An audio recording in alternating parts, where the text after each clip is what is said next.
Hello friends, Ranish Kumar this side from Pep coding and आज हम एक बहुत ही इंटरेस्टिंग प्रॉब्लम सॉल्व करने वाले हैं जिसका नाम है पावरफुल नंबर्स। तो आइए इस प्रॉब्लम को देखते हैं। इसके अंदर आपको ना तीन नंबर मिलेंगे। तीन नंबर जैसे कि एक हो गया x, एक y और एक मिलेगा आपको बाउंड। ठीक है। अब आपको इसके अंदर ये इक्वेशन सेटिस्फाई करनी है कि x raise to power i plus में y raise to power j is less than equal to bound. अब आपको बाउंड एक नंबर दे दिया जाएगा। अब आपको सारे कॉम्बिनेशन बताने हैं, मतलब ये x raise to power i plus में y raise to power j की एग्जैक्ट वैल्यू बतानी है जो बाउंड से छोटी होनी चाहिए। अब कंडीशन क्या क्या है इसके अंदर, कंस्टेंट्स कुछ ऐसे हैं, i और जो j है ना वो आपका जीरो से जीरो भी हो सकता है, जीरो से बड़ा हो सकता है और ये किस कहीं तक भी जा सकता है। मान लेते हैं 10⁻6 तक ये जा सकता है। कंस्टेंट से बात देख लेते हैं।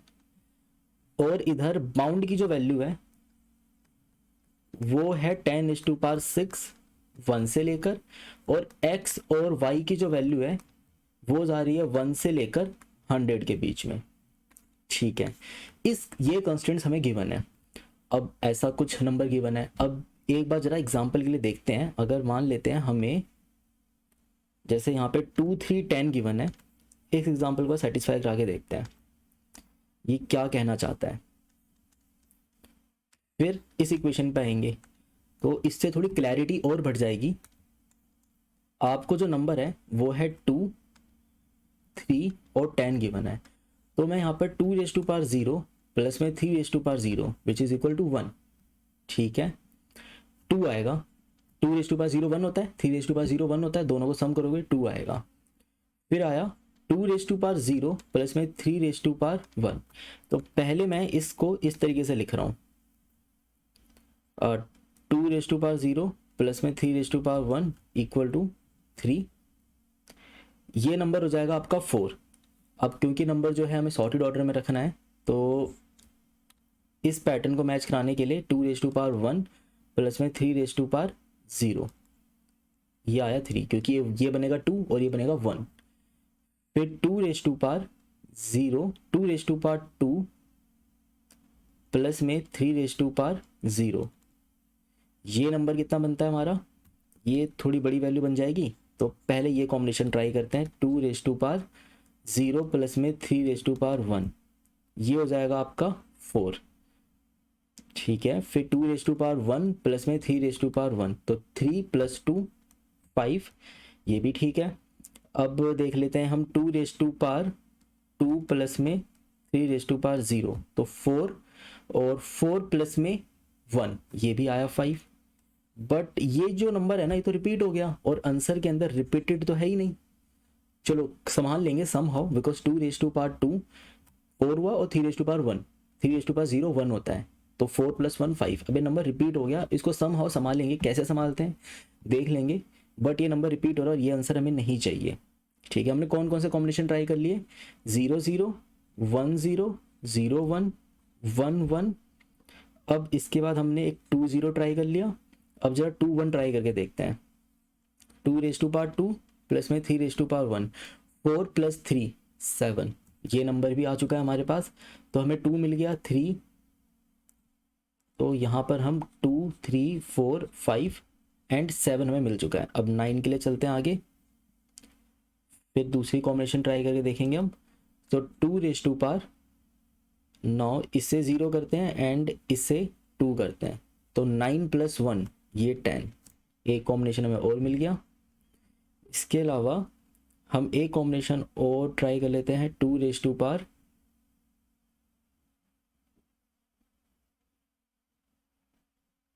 3 प्लस में 3 रेज टू पावर 0, तो 2 रेज टू पावर 3 8 और प्लस में 3 रेज टू पावर 0 1, ये हो जाता है हमारा 9।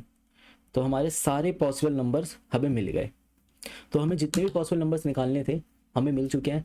अब यहाँ पर कोई भी नंबर ना इस बाउंड को एक्सीड नहीं करना चाहिए, प्लस इसके अंदर एक कांस्टेंट है कि जब नंबर रिपीट हो इसे बचाना है। तो ये आंसर तो हम बहुत इजीली बचा सकते हैं। कैसे, हमें सारे यूनिक नंबर ही क्रिएट करना है। यूनिक नंबर क्रिएट करने के लिए तो मैं यहाँ पर हैश मैप या हैश सेट जैसा कुछ यूज़ कर लूँगा। अब यहाँ पे हैश मैप यूज़ करने का कोई मतलब नहीं बनता। क्यों नहीं बनेगा, क्योंकि हैश मैप होता है की वर्सेस वैल्यू का पेयर। अब मैं वैल्यू में क्या रखूं, वैल्यू में कुछ रखने के लिए मेरे पास है ही नहीं, तो मैं यहाँ पे क्या करूंगा, हैश मैप में सिर्फ की रखना चाहता हूं, तो इसके लिए हम यूज करेंगे हैश सेट।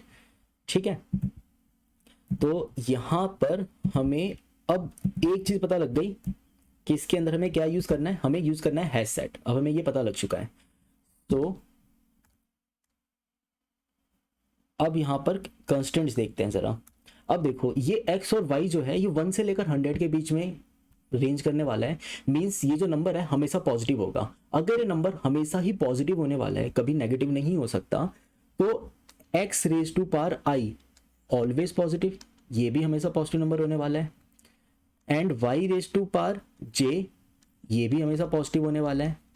अब दो पॉजिटिव नंबर मिलकर अगर बाउंड से छोटा होना अगर बाउंड, ये दोनों नंबर को अगर मैं ऐड करूं और ये बाउंड से स्मॉलर या उसके इक्वल हो सकते हैं, इट मींस अगर मैं अकेले x raise to power i की बात करूं तो ये x raise to power i ये बाउंड के इक्वल नहीं हो सकता कभी, ऐसा हो ही नहीं सकता। क्यों नहीं हो सकता, सोच के बताना जरा कमेंट्स में लिखना कि क्यों नहीं हो सकता है ये equal.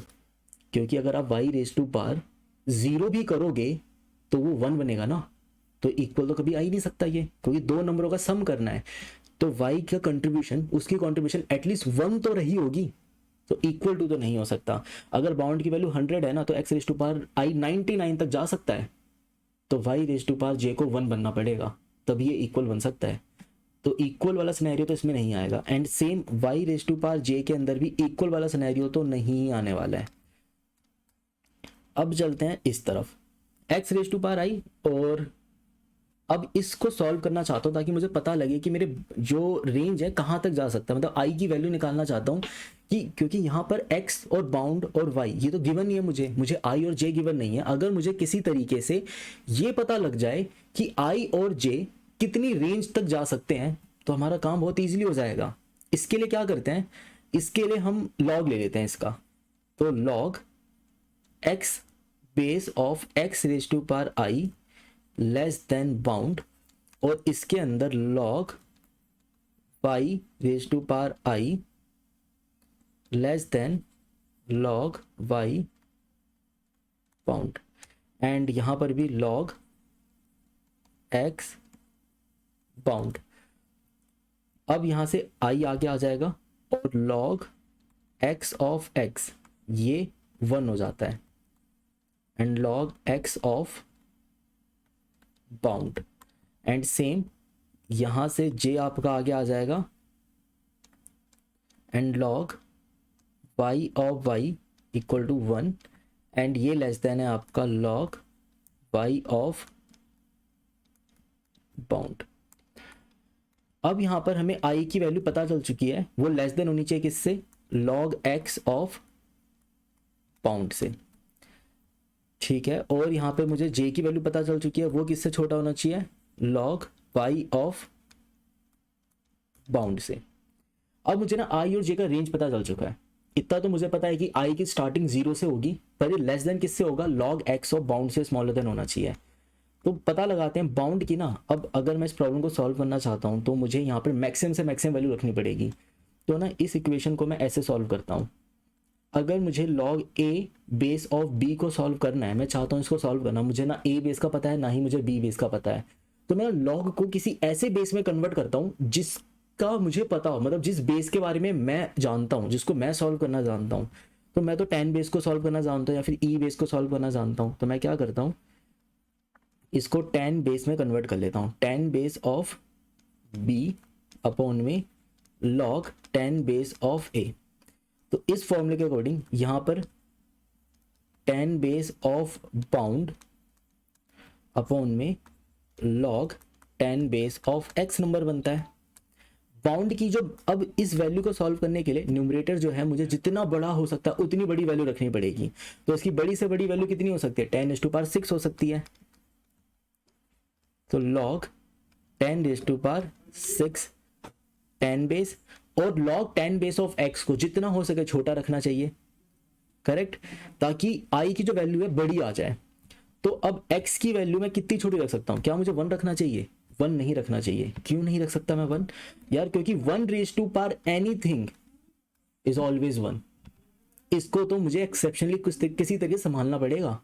1 raise to power x तो 1 ही होता है, तो दूसरी छोटी वैल्यू क्या रही, अब 1 तो नहीं बन सकती, बच गया 2, तो मैं यहाँ पे रखता हूँ log 10 बेस ऑफ 2 एंड इसे सॉल्व करते हैं। अगर मैं इस log 10 बेस ऑफ 2 को, अब जो log 10 बेस ऑफ 2 होता है वो 0.321 समथिंग होता है, तो इसको मैं अप्रॉक्सीमेटेड 0.3 मान लेता हूँ, अप्रॉक्सीमेशन ले रहा हूँ एंड मैं इसको 0.3 मान के चल रहा हूँ। अब log 10 base of 10 to power 6 को मैं 6 log 10 बेस ऑफ 10 लिख सकता हूँ एंड इसको मैं 0.3 लिख लेता हूँ अप्रॉक्सीमेटेड। मीन्स आई की जो वैल्यू है वो कितनी हो सकती है, 60/3 यानी कि 20, यानी कि जो मेरी आई की वैल्यू आई है निकल कर वो 20 से छोटी होगी। मुझे आई की वैल्यू पता लग गई एंड सेम इसी प्रोसीजर के साथ जे की वैल्यू भी छोटी होनी चाहिए 20 से।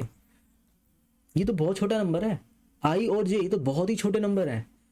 इतने छोटे नंबर का मतलब है कि मैं तो सारे कॉम्बिनेशन निकाल सकता हूँ आई जे के। अगर आप 0 से लेकर, अगर आपके आई और जे की जो वैल्यू है अगर वो रेंज कर रही है 0 से लेकर 20 के बीच में, तो जरा बताना कितने कॉम्बिनेशन बना सकते हो आप आई जे के। 400, 0 से लेकर 200 तक जा रहा है, तो मैं कितने कॉम्बिनेशन बना लूंगा, 400 के अप्रॉक्सीमेट कॉम्बिनेशन बन सकते हैं। इसके अप्रॉक्सीमेटेड हम कॉम्बिनेशन बना रहे हैं बिकॉज हमने ऑलरेडी अप्रॉक्सीमेशन यूज कर रखा है, तो मैं ऐसा कह सकता हूँ अप्रॉक्सीमेटेड 400 कॉम्बिनेशन। अपर कैप अगर मान भी लिया तो 500 के बियॉन्ड नहीं जा सकता, किसी भी कंडीशन में नहीं जा सकता ये। तो अप्रॉक्सीमेटेड मैं 400 मान के चलता हूँ कि इतने ही मेरे कॉम्बिनेशन बन सकते हैं, और इतने कॉम्बिनेशन जनरेट करना तो बड़ी बात है ही नहीं। मीन्स अब यहाँ पर इस प्रॉब्लम को सॉल्व करना बहुत ईजी हो गया। हम क्या करते हैं, आई की कॉम्बिनेशन निकालते हैं और जे की कॉम्बिनेशन निकालते हैं। कॉम्बिनेशन भी किस तरीके से, क्या मैं ऐसी कॉम्बिनेशन निकाल सकता हूँ, पहले मैं a रेज टू पावर 0, फिर a रेज टू पावर 1, फिर a रेज टू पावर 2, फिर a raise to power 3, a raise to power 4 dot dot dot a raise to power 20 तक जाना चाहता हूँ। और same b raise to power 0, b raise to power 1, b raise to power 2, b raise to power 3, b raise to power 4 dot dot dot b raise to power 20। a का combination इस पूरे के साथ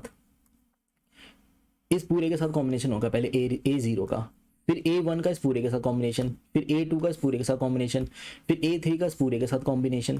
तो मुझे सारे कॉम्बिनेशन मिल जाएंगे। अब मुझे कुछ भी करके ना ये ऐसे नंबर जनरेट करना है। ये नंबर जनरेट कैसे करूँ, क्या मैं पावर फंक्शन का इस्तेमाल करूँ? पावर फंक्शन का इस्तेमाल करने से अच्छा है हम क्या करते हैं, मल्टीप्लिकेशन का यूज़ कर लेते हैं। जैसे कि जरा ये लूप देखना, मैं एक लूप लिख रहा हूँ यहाँ पर, int i equal to 1, i less than bound i multiply equal to a। And जरा इसको हम करते हैं सीसो करते हैं i को। जरा देखते हैं इसकी वैल्यू कैसी आएगी। सबसे पहले 1 प्रिंट हुआ, क्या 1 को ये लिखना सही रहेगा, a रेज टू पावर 0, बात बराबर है, a रेज टू पावर 0 लिखूं चाहे मैं 1 लिखूं बात तो बराबर है। फिर i मल्टीप्लाई होता है a के साथ, तो अगर i a से मल्टीप्लाई हो रहा है तो वैल्यू कैसी आएगी, a रेज टू पावर 1, क्योंकि अब 1 a से मल्टीप्लाई होकर a बन जाएगा। फिर नेक्स्ट टाइम i की वैल्यू जो है पहले थी 1, अब ये a हो चुकी है। अब ये जो a वैल्यू है दोबारा मल्टीप्लाई होती है a से, तो वैल्यू कितनी हो जाती है a स्क्वायर, i की वैल्यू चुकी है a स्क्वायर प्रिंट हुआ। अब दोबारा ऊपर गया, अब ऊपर जाती सबसे पहले खुद को a से मल्टीप्लाई करके a3 बनाएगा, अंदर आती सबसे पहले a3 प्रिंट करेगा एंड देन ऊपर जाके खुद को फिर दोबारा a4 कर लेगा, फिर a4 प्रिंट होगा। क्या आप देख रहे हो मेरे जो पावर है a raise to power i वाला जो कॉम्बिनेशन है पूरा क्रिएट हो गया, a raise to power 0, a raise to power 1, a raise to power 2। अगर इसके नीचे एक और फॉर लूप चला के मैं b के कॉम्बिनेशन क्रिएट कर दूं, b raise to power 0, b raise to power 1, b raise to power 2, तो हमारे a और b के सारे पॉसिबल कॉम्बिनेशन क्रिएट हो जाएंगे। तो ये काम तो करना बहुत ईजी हो चुका है, मतलब इस मैथ्स के बाद अब ये काम बहुत ईजी हो गया। अब हम इसको कैसे लिख सकते हैं, क्या मैं इसे इस तरीके से लिख सकता हूँ, सबसे पहले हैशसेट यूज करना पड़ेगा। उसका मैंने बता दिया क्यों यूज करना पड़ेगा, क्योंकि नंबर रिपीट हो रहे थे, जैसे कि 2 रेज टू पावर 2 प्लस में 3 रेज टू पावर 0 फिर 5 आता है, और 3 रेज टू पावर 2 रेज, हमने जो भी कॉम्बिनेशन निकाला था 5 के लिए 2 नंबर निकाले थे जहां पर ये चीज रिपीट हो रही थी। 2 रेज टू पावर 1 प्लस में 3 रेज टू पावर 1 भी 5 आया था, और 2 रेज टू पावर 2 प्लस में 3 रेज टू पावर 0 भी 5 आया था। अब इस कॉम्बिनेशन से बचने के लिए, मतलब रिपीटेशन से बचने के लिए हमें एक हैशसेट यूज करना पड़ेगा जो क्या करेगा, मेरे यूनिक आंसर ही क्रिएट करेगा हर बार। तो इधर मैं एक हैशसेट ले रहा हूँ, hashset of integer versus set equal to new hashset तो हमने हैश सेट क्रिएट करा। अब अपने सारे कॉम्बिनेशन क्रिएट करते हैं। इंट आई इक्वल टू 1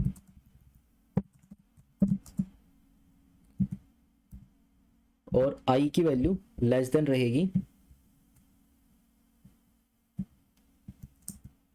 आई की वैल्यू लेस देन रहेगी किससे, जो हमें बाउंड गिवन था।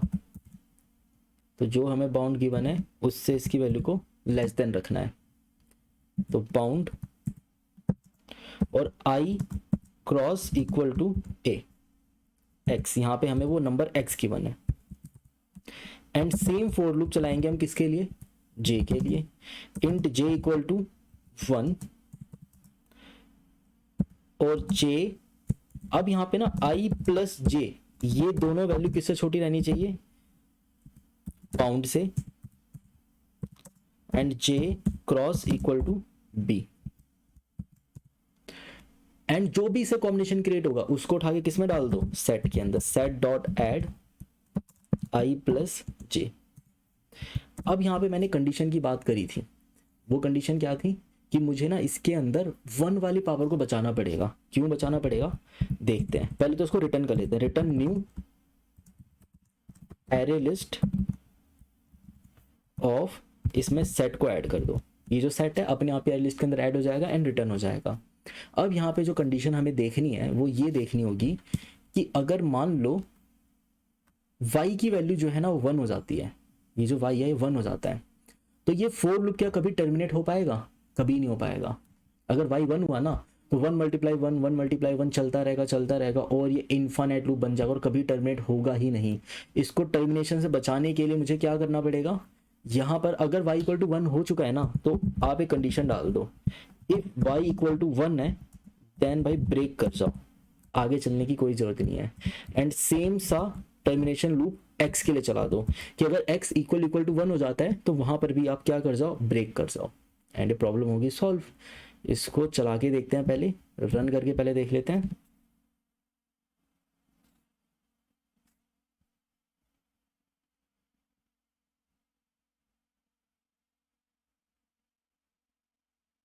ओके हमें जो b है यहाँ पर ये y नंबर है।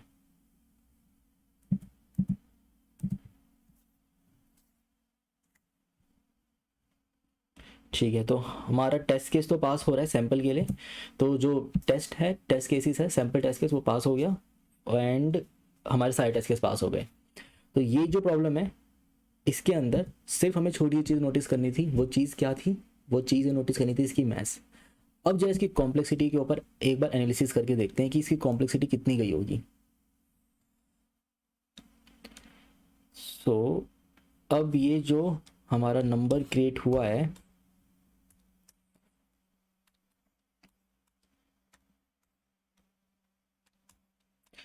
अब ये देखो यहाँ पर जो लूप चल रहा है ये वाला, ये आई का जो लूप है ये कितना चल सकता है। अभी हमने डिसाइड, अभी बताया तो था आई जो होगा हमेशा लेस देन किससे रहेगा, log x ऑफ बाउंड से लेस देन रहने वाला है, करेक्ट। तो मैं इसको कह दूं ये मेरा जो है x और y के अंदर ये मेरा log x ऑफ बाउंड से छोटा होने वाला है। एंड ये लूप भी कितना चल रहा है, log y ऑफ बाउंड से छोटा चल रहा है नंबर। तो ये दोनों नंबर इस तरीके से बिहेव कर रहे हैं। इसके अलावा और कुछ काम हुआ नहीं है, ये काम हमारा O1 का माना जाता है। तो इसकी कॉम्प्लेक्सिटी कितनी हो गई, log x of b dot log y dot, ये इसकी कॉम्प्लेक्सिटी है। इसकी टाइम कॉम्प्लेक्सिटी बिगो में इतनी आएगी। एंड स्पेस कॉम्प्लेक्सिटी की बात करें तो कितनी आएगी इसके अंदर, एट मैक्स मैं इतने ही तो कॉम्बिनेशन क्रिएट कर सकता हूँ, तो इतने ही कॉम्बिनेशन क्रिएट कर सकते हैं, तो इतना ही मैं इसके अंदर स्पेस भी लेने वाला हूँ। तो इससे ज़्यादा कॉम्बिनेशन क्रिएट भी नहीं होंगे एंड इससे ज़्यादा स्पेस लगेगा भी नहीं।